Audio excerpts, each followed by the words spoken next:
مساء الخير واهلا وسهلا بكم في احدث لقاءات مركز حلول للسياسات البديلة. هفكركم بس من فضلكم تقفلوا موبايلاتكم عشان احتراما بس للسادة المتحدثين، وتابعونا على منصاتنا الإعلامية عشان تتابعوا أحدث أخبارنا وأحدث لقاءاتنا. هسيب اللقاء تحت إدارة الأستاذة هبة صالح مراسلة فاينانشال تايمز في مصر. اتفضلي يا أستاذة هبة. Hello and welcome to this discussion of one of the biggest threats facing the Middle East and North Africa. This region is the most arid region in the world, and as such, it is extremely vulnerable to the damaging impact of climate change. Water stress in our region is only expected to worsen as global temperatures rise. MENA already includes 12 of the world's most water-scarce countries, and it has only 2% of the planet's renewable freshwater resources.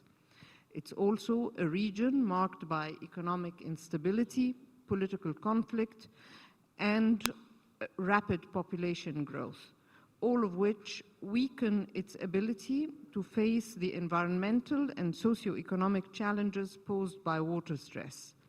So finding ways to manage limited water resources and building on existing potential is now more pressing than ever. So to discuss the challenges, how they can be addressed, and how countries in our region can build the resilience to face environmental threats, we have here two distinguished speakers. We have Ms. Chouchani Cherfana, the director of the Arab Center for Climate Change Policies, and she is also cluster leader for climate change and natural resource sustainability at ESCWA. Also with us is Dr. Youssef Brouziyne, MENA representative of the International Water Management Institute. Ms. Chouchani Cherfana is going to give her presentation first, and then we will hear Dr. Youssef Brouziyne. Thank you. After that, we'll take questions.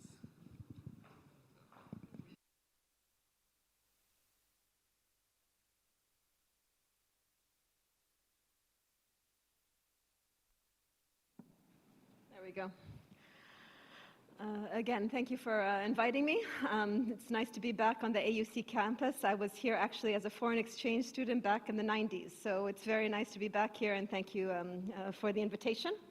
I'm here this week actually for another event as well called the Cairo Water Week, so I'm going to give you a little bit of insights what we were doing there, because as we are here talking about water stress, we really have to put it into a context that has to do with sustainable development, water scarcity, and of course the climate change issues that are affecting us and that Egypt is leading on for the COP coming up next month.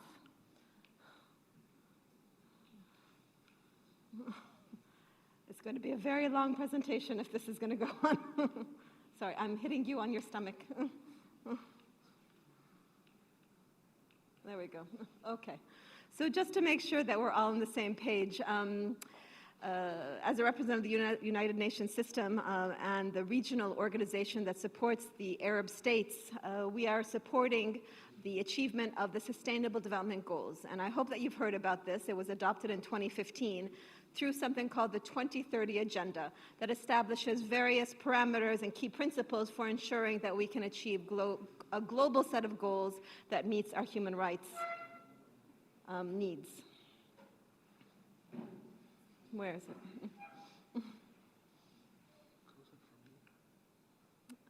Okay. All right, very good, thank you.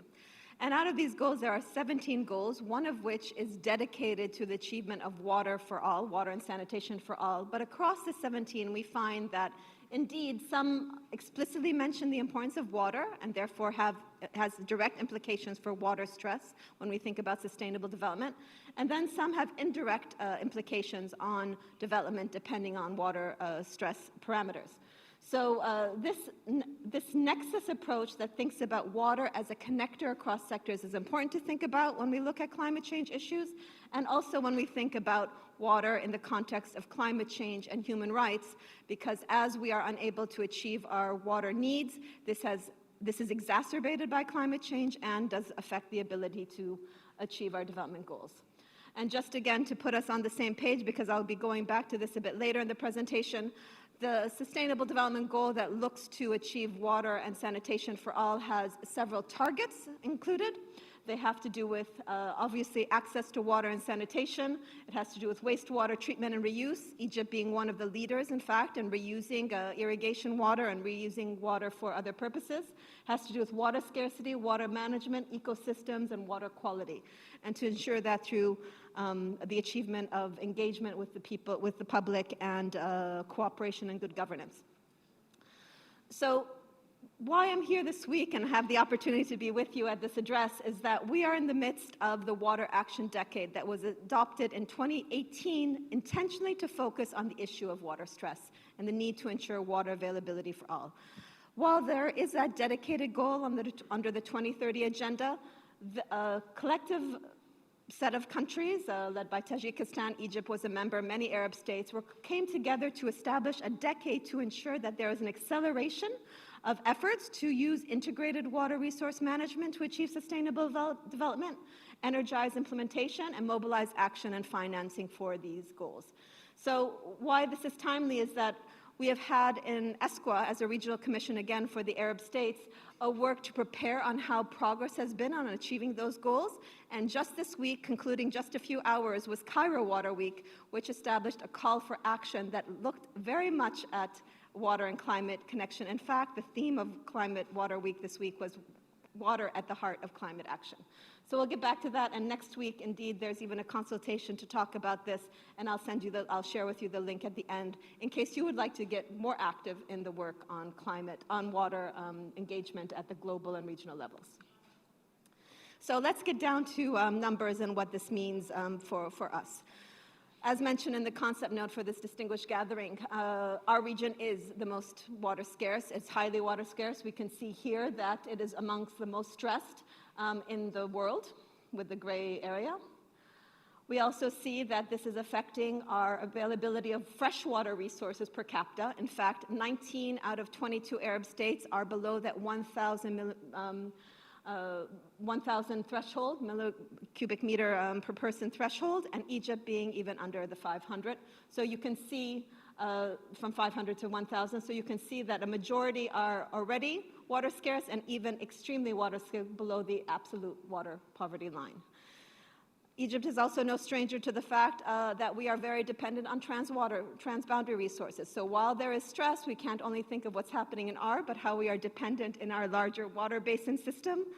Again, Egypt is with the Nile just next door, we can think about how water stress is affected by transboundary surface water resources, but also recognizing that 14 out of 22 Arab states have the same challenges it faces. What's also very timely right now is the importance of thinking about groundwater, because almost all, there are 43 transboundary aquifers covering the region. Almost all countries in the region do use groundwater resources to supplement their needs, and that covers actually almost 60% of the Arab area. And this is what it looks like in terms of the loss of groundwater we've had in the last decade. So from 2022 to 2019. I'm showing you this because of the red spot. Toshka, some areas where there's been a lot of focus on the Nile, but groundwater depletion in Egypt is also something to think about. The levels are coming down, and while this might be some renewable, a lot of this is fossil groundwater, which means it won't come back if it's extracted. So again, thinking about this in terms of water stress, it's not only what you see on the land and in the deserts and the land degradation, it's not only seeing about the level of the Nile, but it's also what you cannot see. And in fact, there's a conference in December to talk about making the invisible visible, which focuses on groundwater resources. So that's also something to think about in your equation when you think about water stress and climate parameters. So the climate side, that's what we were asked to talk a little bit more about.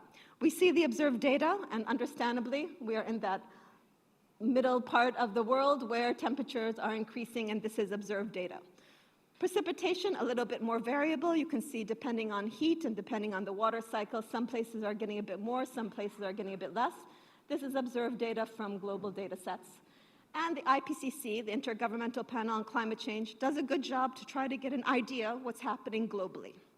What the IPCC, who does very good work, a lot of good friends, and probably colleagues here who are involved, does good work, but doesn't really think about an Arab region, a Mashriq region, a Maghreb region. In fact, when you look and try to have countries talk together about something very necessary and transboundary on water and climate, there's no space right now at the global level to give them the information they need.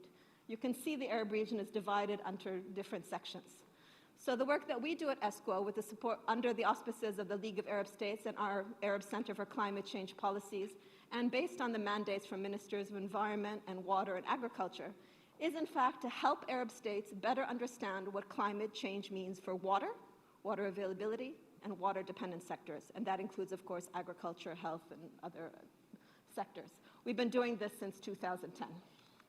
And this domain, therefore, shows us across an Arab region what climate change projections are anticipating for our region so that we can talk from Morocco all the way to Oman on what our priorities are and what our hotspots are. You can see here, this is a moderate emission scenario for the future, and this is a business as usual. Business as usual means not a lot of new solar plants and wind farms. We're doing a bit better than this, but we still tend to be over on this more than we are on a moderate emission scenario. And this shows us that already, since the beginning of this century, not since 1850, when they were talking about pre-industrial times and the Paris goal to stay below 2 degrees Celsius, that's what they're talking about. We are already beyond that number. Since the beginning of this century, we're 0.8 degrees higher than we were 20 years ago. We go to the mid-century, 2.6 degrees Celsius higher. End of century, almost 5 degrees higher. Now, if you want systems and ecosystems to fail, it will definitely be failing there if we don't engage in adaptation. And you could see the red across. So this is the reference, mid-century, and what will happen by the end of the century if mitigation measures are not taken. And adaptation to deal with it. What does it mean for precipitation? Well, again, reference period, the two scenarios, no changes in emissions, business as usual, and some improvements in mitigation. You will see, again, top part of the Mediterranean. You're seeing the Gulf, you're seeing parts of Egypt. There are changes in the rainfall patterns that will come. But it's not uniform. So when we think about this, we can't only think just about rain, but the whole system and how it affects runoff, how it affects the transboundary resources, which is why also we look at hydrological models and not only climate models to get a better sense of what's going on. So I'm just giving some highlights of some transboundary resources and showing the hydrographs that indeed, even in these spots where there are transboundary resources, surface water we're talking about here, they are going to be suffering decline. So again, this is a risk that could create tensions, and thus cooperative frameworks are made to address water stress. This is a slide I love. Another issue we have to think about with water stress and responding to is extreme climate events. When we look at climate models globally, they think it's hot when it's 25 degrees Celsius. I can bet you that right now it's 25 degrees Celsius in this room. It probably already is. If we were to count the number of days in a year above 25 degrees and consider that a hot day, there'd be all the years in the year. So it doesn't make sense. So we actually have been working with people, and we do ourselves analysis that counts the changes in the number of days above 35, above 40, because when it's above 40, that is something that is different for us. But when it's above 25 in London, they don't know how to put on an AC, they don't have them. So again, the capacities of different reasons and how to deal with those changes, environments, are important to consider when we think about climate change. And this shows you actually the number of days anticipated above the 40-degree mark as we move forward. And look, life is going to be usual. 80 days more than it is if mitigation measures are not put in place. That's a lot of red. So that's at the Arab region. I just wanted to show one other slide for the researchers in here. We are at an esteemed institution here at AUC. We have a new set of climate modeling outputs that we've generated at a smaller scale with new state-of-the-art outputs with our colleagues in Sweden that provide projections at a 10-kilometer scale. So we get a little bit of a better sense of what the effects are on land and different topographies and systems. And we can see a little bit more, therefore, what climate change means for water availability, droughts, floods, et cetera. And this shows you here that we have to think about the signals, how they're different across the region. But also don't forget, while we can do this annually, it shows much better on these maps. You think seasonally, because what happens in the summer is not what happens in the winter. So when we're thinking about measures to respond, think about the seasonality, because the effects might be different, and not only by geography, but by time of the year. Those extreme events also contribute not only to changes in ecosystems, but number of people. And I find it, just from observed data, these are not projections, but from observed data, we see that while there are more floods happening in the region, when you look at observed data over time, the number of people are actually more affected by drought. So that's why we have to think about both extreme events, but drought is affecting more the livelihoods, while floods happen more frequently. How can we use this then to respond? Well, we use these type of projections to do different types of assessments on vulnerability to enhance climate resilience, as was discussed in the concept note. We also use it by incorporating into hydrological models, agricultural productivity models, et cetera. And we use the data in a bias-corrected way to ensure that they are usable in the different formats and models that are requested by researchers such as yourself.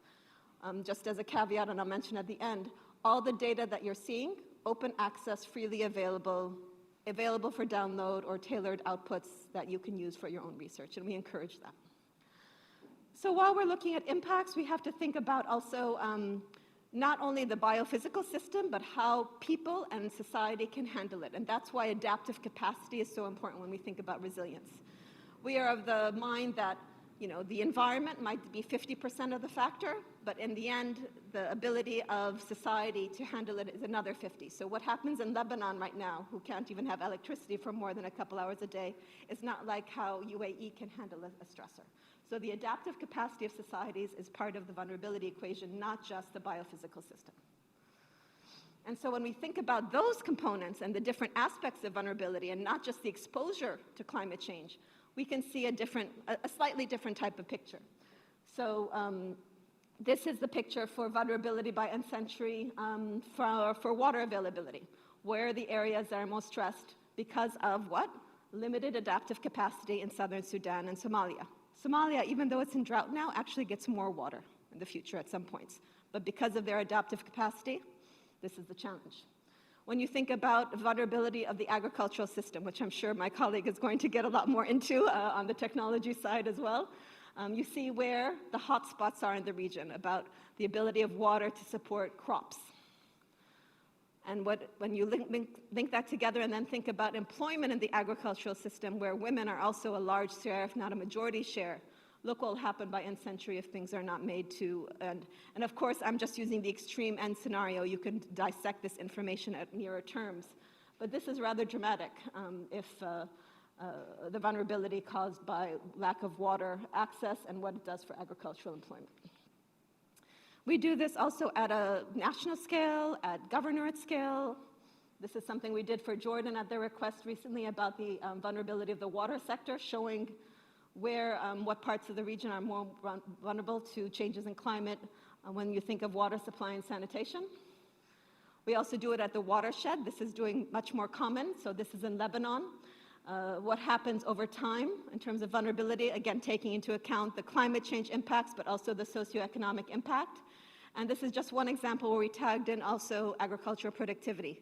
So, my family actually grew up in Egypt, and they used to tell me that in Lebanon, they would wait for the apples from Lebanon to come in from people because there were no sweets in the 50s or whatever. So I pulled up the information about Lebanon showing, okay, well, there is a projected decline. I think you have more fruits here than in Lebanon now these days, so maybe it's an old-timer's story. But looking at the loss, therefore, you can project and generate projects that have a climate rationale that can respond to the expected changes in the near term. You can see the reference period now, basically, and in the next couple of years, and what will happen by mid-century to this area. When you link it then to agriculture productivity, what types of projects might be needed, and how can you justify those projects for climate finance? Without the justification, it's hard to get the climate finance. You might get development finance, but you might not be able to get the climate finance without science like this. I'm not going to go into all the toolkits. You have an expert that's coming up with Youssef very soon right now, but there are various tools that we have available that can be drawn at the country level for using this data to inform adaptation measures, for example, in agriculture. One I just popped out of the results is about Egypt to show that depending on the scenario used, you'll see that there's a reduction in wheat production anticipated, which is a very strategic crop, of course, at the 4.5 moderate scenario or the higher end. However, it's not as, the difference in scenario does not have much of an effect for maize. So again, it's not uniform that agriculture will be affected. In some cases, there might even be a positive output depending on its carbon needs.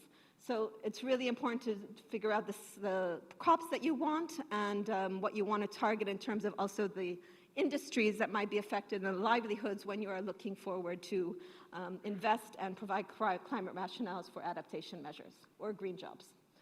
There's various tools available. This is not only in agriculture where this is relevant, of course, it's health, it's economic development, it's urban cities with floods, et cetera. And there's manuals done with our partners in the region to provide you more insights on that. Just a couple adaptation things to mention. Going back to the SDGs, one of the SDGs was talking about the importance of integrated water resource management. Anyone who works on water is, of course, familiar to this term. I just wanted to highlight, because we said about the SDGs and the water action decade before, we are thankfully seeing some improvement in the way that the region is going. So the bottom shows 2017, how many countries were doing well or not on IWM, and you could see the curves are going up. So there has been some improvement. Egypt has gotten a bit better. So there is advancements going on, but more needs to be done.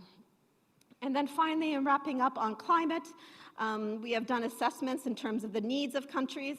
We have seen overwhelmingly the countries that have committed to issues under the climate, under the Paris Agreement, have prioritized water as their priority need. However, the money is not coming. So if there's an adaptation measure to talk about, you need the funds in order to finance those needs. And the problem is that even the entire package of climate finance that the region gets is only 6% of what is needed, and it's not enough, 60% of what is needed. And if we look forward also, it does not even reflect the amount that is anticipated even when we compare the past to what is anticipated in the future. So the resources are not there. The climate rationale for projects are not there, and that means the science is not being used sufficiently in order to access these resources and develop projects, even if the funds were available. Where the funds are definitely not available, though, is on adaptation. 1/5 of the funds coming to the region, of those little 7% of funds that are coming, are for adaptation, water and agriculture. The rest is all for mitigation. Now, that does not mean that solar panels and wind farms are not important. Energy is needed for development. We need to invest and help with the global goal on mitigation. But if adaptation is prioritized by countries and the money is not going there, that means the North and the South are not talking together. And that's, I think, one of the stories that Egypt is actually advocating for in the implementation summit coming up next month, to make sure adaptation and water are more on the table. And that is no more evident than in the climate change, the Cairo Water Week that happened that closed today. There is a call for action where they have 5 priority issues on how to deal with water stress and water scarcity. Actually, this is the 3rd dialogue they had for water scarce countries that concluded on Monday. And there were 5 priority issues that were adopted by the new minister, and based on the call for action and in cooperation with several ministers that were there, with promoting water and climate cooperation amongst those priorities. And this echoes what we did also at the Arab regional level back in May, where again, climate and water are the major challenge for responding, and this is going to be part of the platform that the global community will look at when they talk about advancing work on water. So again, as academics, all the data that we get and much more that I've shared with you is available on our platform. We don't do this alone. We have many partners working with us and producing analysis and drawing on the data. The information is also available in Arabic, but don't ask me to help you on that. And there are also data portals available for you to access, and you can also ask for data from us. There's an Arab domain portal. We have the Mashriq domain portal. We do this with the FAO. And we ask you to use those resources for your research. They're freely available. And if you have time on Monday, to also join in on the consultation regarding the Water Action Decade. On Monday, though it starts at 10 in the morning Eastern Standard Time, so you have to stay up a bit late. But thank you very much.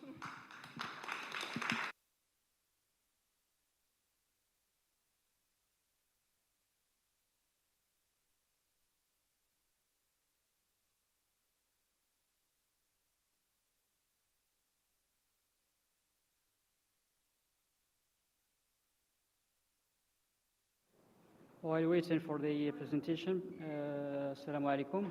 Hi, everyone. First, I would like to thank the AUC colleagues and the APS colleagues for the invitation. And I would like to congratulate them, actually, for the selection of this very interesting topic and very interesting timing. Egypt is proudly hosting the COP27 this year. So it's a really very interesting time to speak about water, climate change, and to put forward these concepts in the area. So while waiting for the presentation, probably 2 words about my organization. So here we go. So today I'm representing IWMI, International Water Management Institute. It's a international research for development organization. We are the water and climate change experts within a big family of organizations and centers, all belonging to CGR, the logo that you can see at your left-hand side. So CGR currently is the largest research and development organization in agriculture worldwide. Under CGR, we've got 15 centers or organizations, and IWMI is one of them. Recently, the CGR colleagues made a kind of collective intelligence exercise to think about the climate risk and climate security in the region, in the MENA region, which most of it is Arab. And we try to answer these 3 questions. So the first one is to characterize or to define the systematic risk that we are having in the region. The second is about the response of communities, response of institutions to these risks. And then we try to think about the potential shape of the policy actions, since we are in policy institution. What might be the policy shape that can help us to mitigate these risks? And we come up with this paper. It's a paper that we are launching in the COP, but I will give you a glimpse today. So probably I will give you, let's say, 10% of this paper today as exclusivity for you today. So we all know the climate change problems in the region. So we are expecting that the precipitation will drop in almost all the parts of the MENA, or let's say especially in the coastal areas, the most important growing areas in the MENA region, which when we speak about growing areas, we speak about food security. And also most of these areas, they are the most populated, which will be leading to other consequences of impacts on social aspects, increasing fragility, and we expect, obviously, an increase in temperature. So in this exercise, we try to think about 3 big groups of risks: financial, business risks, gender gap and inequality, and livelihood risks.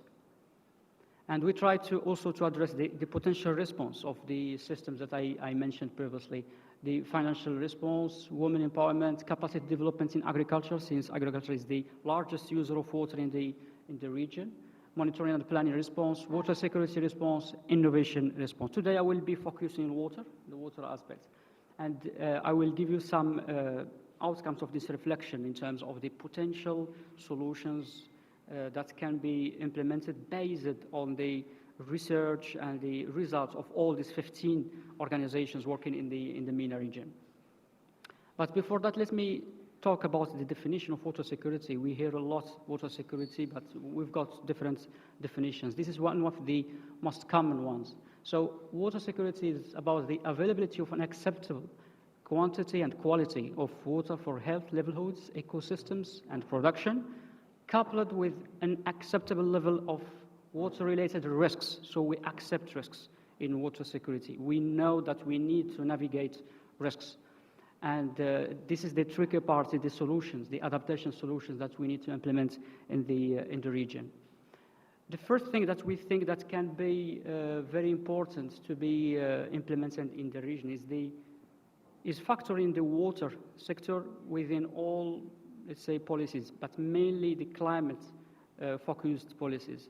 In our area, we think that the policy action is not taking into consideration water, especially in the mitigation part. Most of our countries have ambitious mitigation plans with good industry strategy, but there is no water there, and water is critical. And this will be leading to another phenomenon that we will cover in a while, which is the coherence between policies, which is this one. So we think that in the region, there is a lack of coherence between the policies.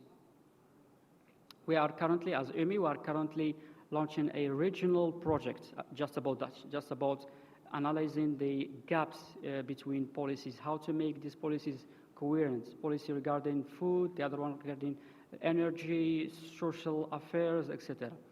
We are covering this aspect in many countries, including Egypt, and we are taking Haya Karima as example, good example that we are trying to understand and to see how probably to enhance other policies around Haya Karima for optimal outcomes, especially regarding resilience and mitigating the climate risks. And this is a call, actually, that I'm giving to you. We are happy to collaborate on that. You are experts in policy, so we are happy to think about potential collaboration in this perspective. The virtual water concept. All countries currently are thinking about how to make their food system sovereign. We speak about food security, food sovereignty, especially under the current circumstances, current geopolitical circumstances. And all countries also are trying to figure out how to make their trade balance, let's say, more balanced. But water is not there. This is the problem. Water is not there. Just a quick example. Egypt is saving about 8% of its water resources just by importing cereals from outside. So this is an example, and it is exporting water through the cash crop, or the export crops when they are exported. So we think that we need to include water while looking at the food sovereignty of countries and also making the trade relationship more balanced with the other countries. Cooperation, and we heard our colleague Carol speak about transborder collaboration, transborder dialogue between countries around water, but around aquifers. In addition to that, we think that cooperation and dialogue between even national institutions is lacking in our region. And we, in some situations, it's making some conflicts and increasing the fragility within the same country. And we have a lot of examples, like, for example, the energy ministry is focusing on energy efficiency, improving the grids, but they are not looking at the sustainability of water while producing hydropower. For example, the Ministry of Finance, who is issuing incentives to probably increase the use of certain technology, but it can have a drawback on the water resources sustainability, for example. Well, we have a lot of examples in this regard in the region. Regarding innovation, we do think that our region has decent amount of solutions. The 15 organizations of CGR, we've seen a good example from ESCWA and others. They are doing really good job in trying to innovate, to design solutions, and sometimes even adapting solutions to the region. We think that there is a lack in terms of transferring these technologies to the correct users, and also in terms of making them more adapted in some situations. In this reflection, we focused mainly on these three systems. We call them systems: food, land, and water. I will go through some examples in terms of innovations and solutions that are available in the region. Genetics can do a lot. For example, designing varieties of crops that are tolerant to salinity or drought or water scarcity. It is a good solution. We do have a lot of innovation in this regard. For example, in Morocco, more than 70% of the varieties of wheat that are grown currently are coming from a collaboration between the National Agronomic Research Centers in Morocco and one of the 15 centers called ICARDA, for example. And it's in Lebanon, in Syria, and other Middle East countries. So genetics can do a lot in terms of making the food system and the water system as well more resilient to the climate risks. Agricultural water management, we prefer to call it integrated, let's say. And here we think that digitalization can do a lot. Again, a lot of innovations are available in the region. Probably we need some adaptation or tweaks to make them more accessible to some situations, from finance, from knowledge. But we do have some good examples here. For example, the organization that I'm working for, IWMI, we do have good tools in terms of, for example, monitoring water resources at large scale, and to help the decision makers to go to hotspots for more effort to make the water use efficient. We do have some apps to help growers to use irrigation water in an efficient way, etc., etc. So non-conventional water, we heard our colleague speak about the potential in the region, and we do believe that non-conventional water use is a part of the solution in the MENA region. We are not using all the full amount of our water that can be treated and reused, and we do have some good examples in the region, like Egypt, obviously Jordan, Tunisia, but in other countries a lot of bottlenecks that are making the use of non-conventional water is not well adopted. And one of these challenges, institutional and policy aspects again. For example, in some of the countries, we do have some policies that are making, for example, the treated water banned from use in agriculture. Why? Because the country has not capabilities to manage or to control the potential risks, health risks from using, for example, non-conventional water. So they just ban to be calm. And some countries are banning the use of non-conventional water, for example, through policies, obviously, for example, to protect their brands as exporter of fruit and vegetables to Europe.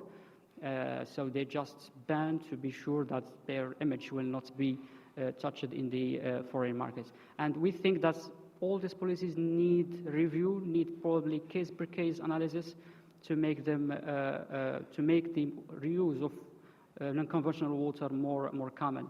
Other example that we are facing in our region is, for example, the pricing is making the use of treated water not competitive compared to the groundwater pumping, for example, which make the growers go into the easy way and the most profitable solution, which is pumping from aquifers, which is not sustainable. So we do think that a lot of things can be done in terms of policy perspective. Again, another call to the APS. We can work on this perspective. According to our results, again, we think that our lands are less productive.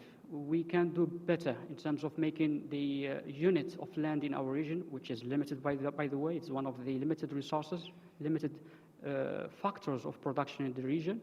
And we think that can be more productive using some practices that in some situations they are easy and we can do them from tomorrow, like, for example, conservation agriculture, no-tilling. Morocco has an ambitious objective this year of having 1 million hectares with no-till, which means growers will sow without disturbing the land, which make the soil more humid, and we are also protecting the soil from erosion. 2 or 3 easy, let's say, profits. And it can be done by all growers. Yes, it needs some technology, it needs some expertise, but it can be done. Climate smart agriculture is another concept that we are trying to promote in the region with other organizations like FAO, obviously, and they are all having good, promising benefits for the productivity of our lands. Livestock and rangeland, they are generally forgotten in the area in terms of policies, strategies, but they are very, very critical from adaptation, also from mitigation perspective, since the livestock is the largest contributor to greenhouse gas emissions. From adaptation perspective, genetics can do a lot in terms of the improvements of the species and their resilience to the conditions in the region, increasing biodiversity, and generally in our region, livestock has more than one, let's say, function. It has also a social function. In our area, each small-holding grower has cows, for example, has goats, which is kind of insurance for him, for his family, against potential shocks, including the climate shocks. Food loss, again, another forgotten aspect that we are looking at it from water perspective. According to our studies, we think that we can, for example, feed an additional 60 million more people in Egypt if we do not have food loss, for example, and 9.7 million in Morocco, for example. By saving food from loss, we are feeding more people, which we are trying to solve the food security problem, and we are also saving water because this food has been irrigated. We used water to produce this food, and also obviously we are protecting the national economy, and we are preserving the currency to be kept in the country. So 2 key messages for me today. There is a necessity to mitigate the impact of climate risks by something that we call transformation. We don't push for very isolated actions. No, we think that we need to consider the whole system. This is why we call them land, water, food systems, which is in other way like a value chain. We need to look at the whole value chain, and we do not need to look at these value chains in silos. Energy is linked to water, is linked to finance, is linked to policy making, etc.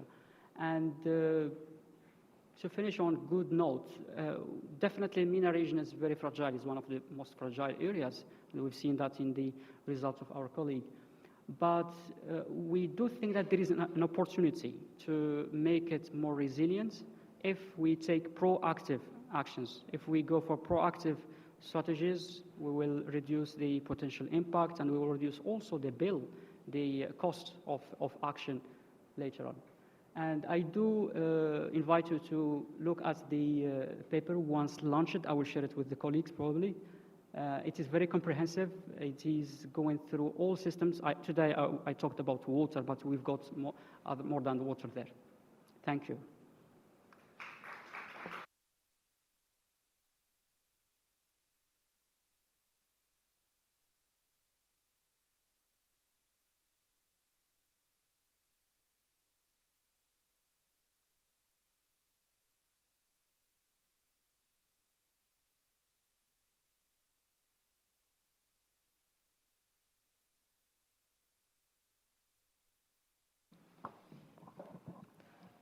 Thank you very much. Thank you very much, Ms. Carol, and thank you very much, Dr. Youssef.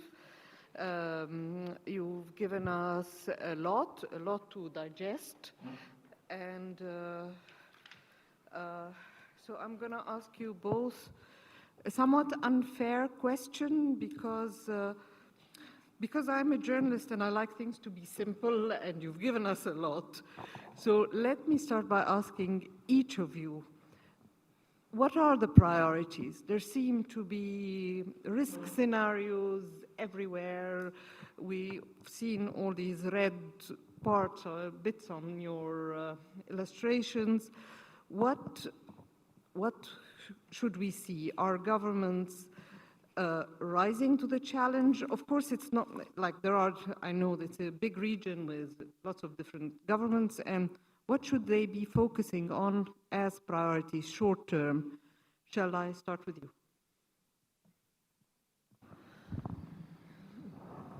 Thank you. You know, the exercise that we were doing to prioritize themes for the midterm comprehensive review of the Water Action Decade was just to respond to those questions. So I know those are very broad issues, and that you might be looking for like subsidy of 5% at the more national level, but there is consensus that more needs to be done on transboundary cooperation, on access to water, sanitation. In our region, we're actually a bit better than the globe on sanitation, but we're still talking about 350 million people in the Arab region without access to water. So there has to be investment in that to ensure that the water stress does not affect basic needs, and be it using fresh water only for ensuring water availability for drinking and health, or if it is to reuse, making sure that target is ensured so that there is water and sanitation for all as a human right that was agreed to. And to get that, I think governments are also coming together, and the stakeholders, that finance is needed.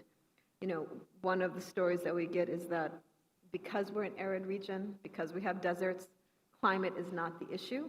I think you can see climate's the issue. So arguing for the Arab region and Arab states and showing the climate rationale that funding is needed for climate action, adaptation, and water to address these stress, that's what they're talking about now, because it's not just a development challenge, it's a climate challenge. Right. And if I ask you the same question, what do you see as the priorities? What would you like to see governments mobilize to do first? And are they doing enough? Yeah, thank you. Are they doing enough? It's hard to answer it, honestly. The situation in the region is uneven, honestly.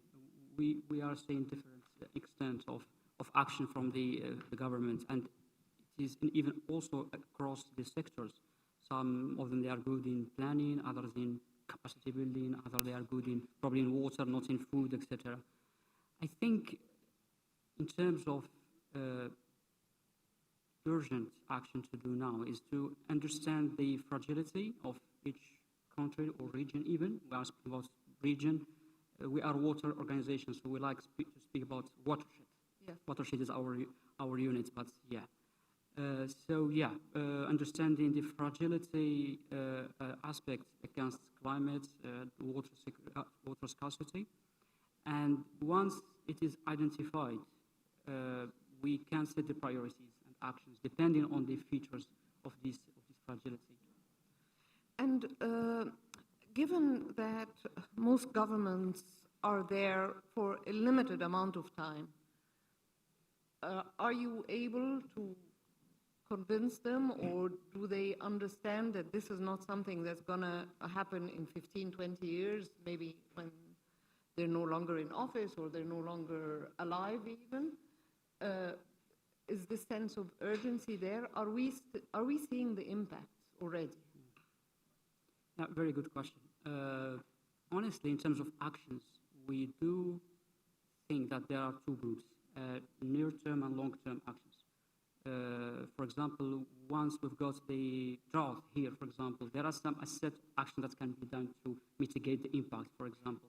But as long-term action, for example, we advise and we help, like our colleagues from ESCWA, we help governments to have, for example, early warning system that will be there to help them to predict, for example, the catastrophe before to happen. This example of long-term solution that will need time, and also having the institutional and policy conditions that enable this kind of solution. So yeah, we've got two, let's say, terms, long-term, near-term. Once we have this understanding, I think, yes, even that people are moving, we do have the system established there. Has anyone actually got the early warning system? Any countries? Yes, definitely. As I will speak about IWMI, we just finished a 5 years project with the governments of Jordan, Morocco, and Lebanon. So we help them in having early warning systems using an index capturing the status of vegetation, crops, toward the impact of drought. This solution is helping them to predict the potential occurrence of drought with 1 month lead time, so 1 month before to happen, so they can know that we will have a drought, for example. Thank you. Carol, let me ask you, because the argument about mitigation and adaptation, I think we're going to hear more about it in COP. The rich countries, the developing countries, the developed countries have been the source of most of the emissions. And countries in the South, like our countries, are suffering and they want finance for adaptation. But if this finance is not forthcoming, or it is not forthcoming at the right rates, should we be putting pressure on our governments to make these measures, to cut spending on other things that some people might consider unnecessary? I mean, we do have some very rich countries in the region. Okay, let's start with the problems in our region. We are now at $1.4 trillion of debt in the Arab region. It's never been that high. So the fiscal space for a lot of things post-COVID and the Ukraine war has constrained the fiscal space to act. The challenge, though, when we talk about climate is that this is a negotiated outcome that comes out. And I think it is important for our states to still demonstrate the climate rationale, because there is an obligation. There's a $100 billion per year commitment made by the North to give to the South. Yes. Now, if it is not forthcoming, and we're seeing it's not coming at pace, there are different measures that could be encouraged. For example, ESCWA has an initiative called the Climate SDG Debt Swap Donor Initiative. So this is an area where we're working with Jordan, Egypt is interested, Tunisia, where the payments that would otherwise go to a bilateral donor, Egypt has a lot of debt with Italy or Germany or whatever, rather than paying that money to the debtor, right, the government, the recipient, says, okay, Egypt, because I want you to encourage, have the resources, we will let you keep that fund. You still pay it. So the government is still paying the payment, but it's now going for domestic purposes with domestic currency to be able to do. So there's a partnership there, and that is part of that partnership. Other things like bonds exist, other instruments like mainstreaming and creating efficiencies across sectors exist. We're doing also a project under the initiative of the Egyptian government Ministry of Economy and Planning, where it's going to help tag and better understand financial flows domestically to know where lacunes, gaps exist, to encourage also domestic resources to be used. But priority still should be made that the North live up to its obligations. Right. Thank you. And can I ask you, you raised the concept of virtual water, and this is the water that you either export in crops or import in crops. Can you tell us more about this, and whether exporting cash crops is good, bad? Should we, instead of exporting cash crops, should we divert all this water or allocate it to cereals, which our people need? What's the view on this? Yeah, very, very tough question. All governments are struggling with this question. Yeah, actually the reflection currently worldwide is to set the priority for the country. Are we a farming-based country? Are we industrial country, etc.? And these kind of questions will guide the subsequent measures. There are some countries in the region who are, let's say, good in export. They export good quantities of commodities, of fruit and vegetables, but they are all grown in water-scarce areas, and even some people, they don't have water to drink, but they do export tons and tons of fruit and vegetables. They are bringing currency, yes, but we have a big challenge. We have water scarcity there. Even people are affected. And the issue, the other part of the issue is, even that they are exporting a lot, bringing currency. They are using more amount of money of this, of this currency to import other food, cereals, for example. This is the general setting in all the region. So yes, I think it's time to transform. This is why we are pushing for this transformation, looking at all sectors in a comprehensive way and try to set the priorities for countries. Right, thank you. I'll ask you one question and then we'll open it for discussion. And I think I'll ask the same question to both of you, which is, can you describe to us one best practice that is already happening in one country in the region? Tell us what the place is, tell us what this best practice is, so maybe someone else can learn from it. Okay, I will take you to my country, Morocco. So yeah, you know, the groundwater is problematic. As our colleague Carol said, it's invisible and it's very hard to control, and it's the same everywhere. So everyone is pumping, governments are struggling to control, to monitor, and the levels of aquifers are going down, big sustainability issue. So in Morocco, they innovated a kind of collaborative platform to push everyone to sit on table, all users, all stakeholders to sit on the table, trying to first understand, to increase awareness of the issue first. Second, to set a common objective, common way of managing this aquifer. So on the table we had the government, representing the government, also advocating the ecosystem rights, because ecosystems have rights on these aquifers. And we had also the users, mainly farming associations, exporters, industrial, the private companies who are distributing water to the citizens, etc. And they are all there. They had a dialogue, and then they set objectives, they set thresholds for everyone, and they commit. So it's an agreement, aquifer agreement, where everyone is committing to a certain number of practices, even quotas, etc., to sustain the groundwater. It's a kind of institutional solution that we are trying to promote in other regions, other countries. Carol, can I ask you the same question? Sure, though I would echo that the water user associations, and Morocco is actually quite a leader on that for groundwater, and the basin level approach. Water user associations used to be so strong in Tunisia also, and lots have happened in the last decade after the various changes in government. If I had to pick a measure in terms of an implementation measure that works for water and climate, when I go to global conferences, I often hear of a couple stars when it's treated wastewater reuse, and I don't think this region gets its due share in terms of the Arab states. Jordan reuses a significant share of its water. Tertiary treated for agriculture, very water scarce country.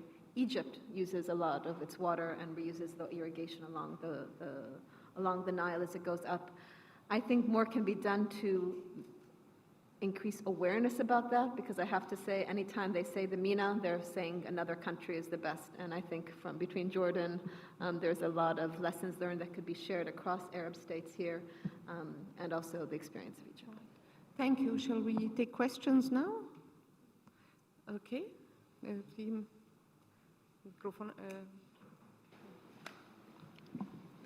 السلام عليكم ورحمة الله. المهندس والكاتب السياسي والروائي محمد خليل السيد. أنا كنت عايز أطرح، حد هيكون قبلي ولا إيه؟ أتكلم؟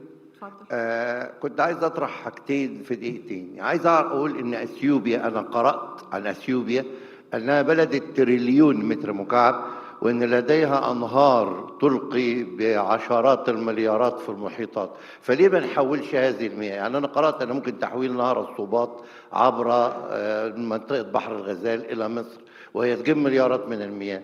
أيضا منطقة بحر الغزال وفي السودان أو جنوب السودان مطلق عليها اسم مستنقعات بحر الغزال. مش تحتاج أكتر من نعمق الأنهار والترع والمصارف لتاخده في النيل، وهي تأتي أيضا بمليارات. فليه ما نفكرش في نظام التحويل ده؟ أشكركم. ناخد سؤال تاني. أعتقد اللفظ الأقوى not water stress، ده في organization stress، cooperation stress، energy stress، كل ده بيصب في الووتر ستريس. فحضرتك العالم محتاج لخطوات أسرع شوية. الحلول بتتكتب في الورق وبتتعمل مؤتمر ورا مؤتمر، آلاف من المؤتمرات، كل الناس عارفة الحلول إيه، لكن خطوة التعاون الدولي بطيئة. خطوة إن أنت تضخ استثمار في مواجهة التغيرات المناخية كتير. طب ما حضرتك من قيمة شهر كان في فيضانات عارمة في باكستان، يعني مور ووتر أند ووتر، لكن المشكلة إن أنت ما عندكش خريطة دولية تكون محترمة للتنبؤ بالمشاكل اللي بتحصل جلوبالي. فده اللي الحاجة محتاج ليه العالم، محتاج لمزيد من التعاون السريع. شكرا. شكرا. ناخد سؤال ثالث وبعدين ترد. اتفضل حضرتك. السلام عليكم. حضرتك انا المهندس نبيل محاسن من وزاره الاسكان، يعني شغال في وزاره الاسكان. انا ليا رؤيه او حل لمشكله الميه من جزء من مشروع معين عامله. حل مشكله الميه اعتقد زي مشكله حصلت في ايام سيدنا يوسف، حصلت مشكله في ايام سيدنا يوسف، فالقران قال لي حلها في 3 كلمات في جمله واحده عباره عن 3 حلول، وهي ايه؟ تزرعون 7 سنين دأبا فما حصدتم فزروه في سنبله إلا قليلا مما تأكلون. أين الحل؟ وهو الحل هنا برضو مشكلة المية. أعتقد في مدير المية جه قبل كده في الندوة قال نفس الكلام في ساعة بس ملخصها كده. لذلك أنا الاقتراح أنا الشخصي إن المفروض كل دولة تعمل خريطة مائية وبناء عليه يتم توزيع السكان بحيث إن تكون القرية الفلاحية ويحصل تفريغ للأماكن اللي هي حول الأنهار ومناطق سقوط الأمطار، على أساس إن يحصل تخزين المياه للأجيال الجاية. وفي ميزة كمان، لو حصل إزاحة للسكان إلى المناطق الصحراوية هيكون المية الرملة هتعمل زي فلتر للمية. وزي ما قالت أستاذ كارول لازم نهتم بالمياه الجوفية، ودي جزء من الخطة. لو عايز يعني اديهم الكتاب ده بتاع مفيش مشكلة. شكرا. Yes, Nadia Rifat. Natural resources as oil and gas exists within the border of each country, of those countries who own them.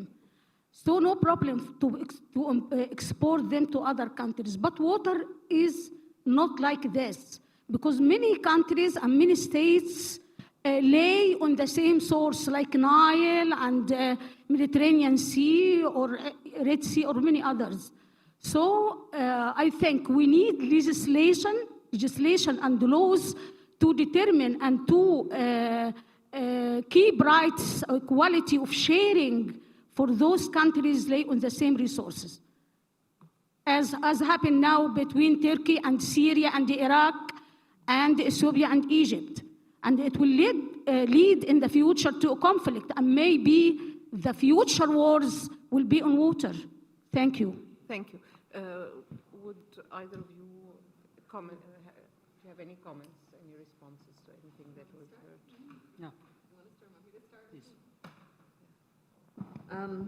Sure, I'll pick up on a couple of those from the end. You know, under the Integrated Water Resource Management target, part of it has to do with governance and some of it has to do with transboundary cooperation. And this region has been behind other regions in terms of having those agreements. You're calling them laws and rules, but actually it has to be agreements between countries to establish joint mechanisms for understanding on how to better manage shared resources. Sometimes it's quite complicated, like in the Nile, where there's so many basin countries and so many changes in interest on the water, energy, food nexus, different parameters that have to be thought of. But even on simple 2 countries coming together, sometimes it's difficult. I showed you the Majarda, it's Tunisia and Algeria. Upstream they get floods, or upstream they have the dam, and on the bottom, because they're not using it, Tunisia gets the floods. So there's always politics and interests that happen there, and what we do at ESCWA to help that is have a common knowledge base, and that's why we work across countries on doing those maps on trying to inform common understanding about the challenges so that the decision makers and the advisors can speak with one voice. Because before, you would have Egypt doing their own study and Sudan doing their own study and then upstream someone. And so if your assumptions are different, you can't compare results. So we're trying to provide at least a common knowledge platform and a space, and we do this actually under the League of Arab States to have them better understand the same baseline as much as they are willing to share, and then find the common principles that they want to work. It is very difficult, though. That's the one I'll take right now, if you want. Yes. Do you have any comments? No, probably one or two more comments. So yeah, I do agree with my colleague, and there are laws, there are international laws regarding water rights between countries, between states, and there is even a discipline called water diplomacy, where we are treating this kind of aspects.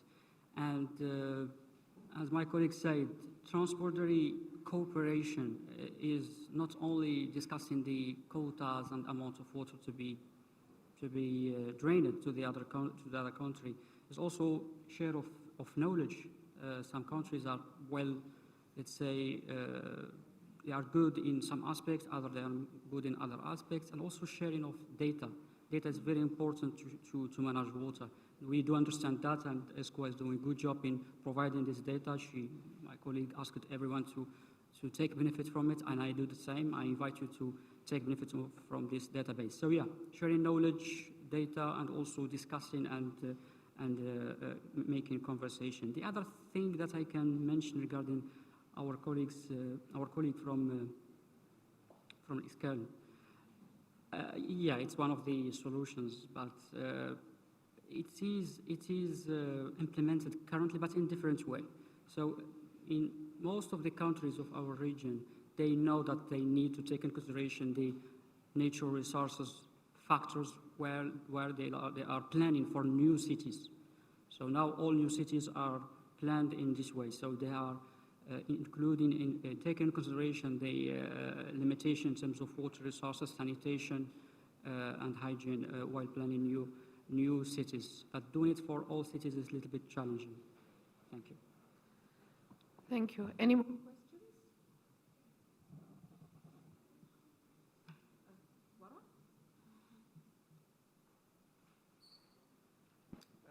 مساء الخير. أنا بقترح على الحكومات إنها تعمل اكتفاء ذاتي في معظم احتياجاتها سواء في المية أو غيره. يعني زي ما قلنا في سلع أو محاصيل بتتزرع بكميات مية كبيرة في أماكن فيها ندرة مية، فممكن نستعيد بده إن إحنا نعمل توازن في إن بدل ما نزرع كده يبقى في حبوب بدل ما نستورد حبوب، وخصوصا في الأماكن أو في الأوقات اللي فيها حروب أو كورونا أو خلافه. أو ممكن يبقى اكتفاء ذاتي إقليمي، يعني مثلا لو منطقة زي منطقتنا يبقى مصر مثلا وليبيا والسودان يبقى في اكتفاء ذاتي ما بين أكتر من دولة في مكان واحد يعني. شكرا. شكرا. أي أسئلة تانية؟ طيب نسألكم إذا كان الاكتفاء الذاتي self-sufficiency, is that viable or possible? Can a country like stop importing certain types of crops and just live on what it grows? Yeah, it's difficult, very difficult. Probably the country can be self-sufficient in specific commodity, possible, but not all food is very difficult. And this is let's say, the mix that needs to be decided by countries at what level they need to import and what level to be growing. But the regional complementary is definitely a solution. And it's linked with the cooperation dialogue between countries and governments.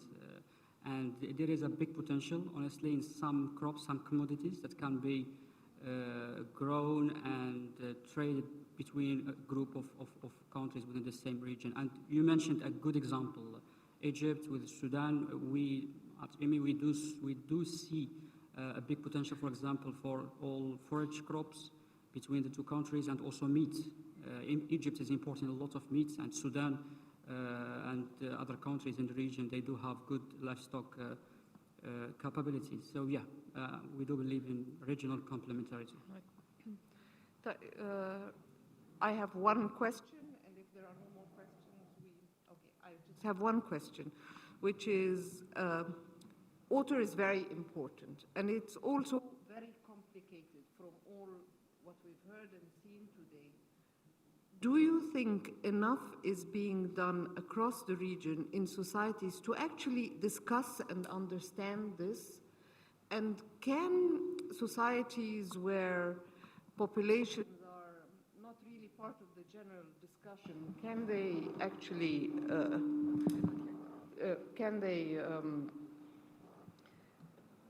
reach the prioritize how their water is used? I mean, shouldn't this be a public discussion? Yeah, definitely. What we observe in the region is, yes, we do have a certain level of awareness. In this last 4 days, I was in the same event, Cairo Water Week. I heard a lot of good discussion, and I was amazed by the level of awareness and reflection that we've got in the region, which is good. And in Cairo Water Week, we've got mainly decision makers, researchers, scientists. Regarding the citizens, I will be amazed if we do have this kind of awareness. According to my experience, the citizens in MENA region, they understand how critical is the situation when we have drought. But once we have rain, all forgotten, and we come back to the square zero. Right. Carol, is this a discussion that should be left to the experts and the politicians? I think there has to be two levels there. Okay, so first, the governments need to be aware in a coordinated manner. On Tuesday this week, we actually support the League of Arab States have the ministers of water and agriculture come together. We have a technical committee that we support with the FAO under the League of Arab States to help them understand what the priorities are. And that brings in the experts also to help inform issues like water allocation decisions, how to increase efficiency, et cetera. On the public side, I'm quite optimistic, to be frank. I know it's always to be doomsday that people don't know, and the understanding of water and definitely climate and water has significantly increased in recent years. There are youth parliaments and there are youth envoys now around the world that talk about this. I can attest that your Minister of Environment, Minister Yasmin Fouad, has made a full commitment to engage youth and has a whole green zone event at the COP to make sure that youth are present. And because it's Egypt, it's not just climate and mitigation, it's climate and adaptation, which is all about water. So there's a lot of attention at the event also next week. That is a hybrid event. Because it's hybrid, and maybe we should say thanks to COVID, because now we have a lot more hybrid events than we used to have before, where you had to travel to engage in a UN conference or an international conference. There are over 4,000 registered, from what I understand, for the public stakeholder consultation on Monday. There was like a limit on the bandwidth, and then it's also available on UN TV, and they'll get reports on what's coming on. So people want to enact. There was not enough space even to have people at the UN to bring in people, and they're already planning not only around the UN, but the entire area around the United Nations in New York, all the events that are planned in March. And that's not governments. Governments are there all the time. So those are those experts in civil society and the water user groups and water as a connector across agriculture, energy, health, etc. There's definite interest on this. The question is coming together and do something about it. The technology is needed, the knowledge, the capacity, and again, the finance to make it go forward. Great. Thank you both. Thank you very much. Dr. Youssef, Ms. Carol, thank you both very much.